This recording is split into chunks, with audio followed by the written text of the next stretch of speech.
తెలంగాణ తొలి ముఖ్యమంత్రి కేసీఆర్ చేపట్టిన హరితహారం వల్ల రాష్ట్రం పచ్చదనంగా మారిందన్నారు హరితసేన సిద్దిపేట జిల్లా coordinator Chepyala Rajeswara Rao బలరాజులు.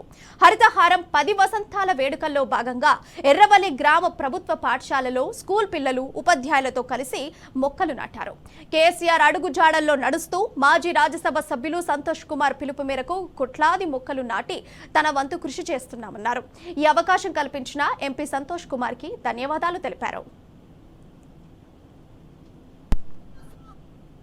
Green India జిల్లా కోఆర్డినేటర్ రాజేశ్వరరావు గారు, మా గజ్వేల్ కోఆర్డినేటర్ అనిల్ మోగిలి గారు, ఇంకా వాళ్ళందరి ఆధ్వర్యంలో కొన్ని మొక్కలు నాటుదాం 10 సంవత్సరాలు అయిన సందర్భంగా అన్న దాంతో ఈరోజు ఎర్రవల్లి ఎక్కడో ఎందుకు మన పాఠశాలలో పిల్లలకు ఉపయోగపడే విధంగా పళ్ళ మొక్కలు నాటుదామని చెప్పగానే వాళ్ళు వచ్చి ఈ కార్యక్రమాన్ని విజయవంతం చేసినటువంటి ఉపాధ్యాయులకు, పిల్లలకు, అదేవిధంగా వారి సభ్యులందరికీ కూడా ధన్యవాదాలు.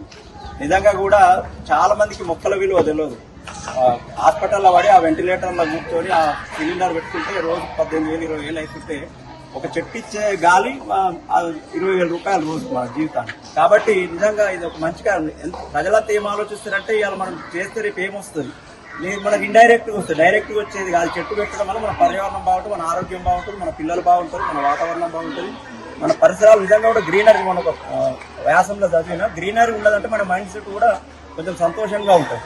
చాలా మా మిగతా సందర్భాల కంటే చుట్టూ పచ్చదనం ఉన్నప్పుడు బాగుంటుంది. అట్లాంటి పరిస్థితులను చాలా మంది తెలియక మొక్కలు నరికేయడము, ఏదో చిన్న చిన్న కార్యక్రమాలు చేస్తున్నారు, అట్లాంటి చేయొద్దు. ఈ కార్యక్రమం చేపట్టినటువంటి రాజేశ్వరరావు గారికి, అనిల్ మోగిలి గారికి మా యొక్క ఎర్రవల్లి తరఫున ప్రత్యేకంగా ధన్యవాదాలు.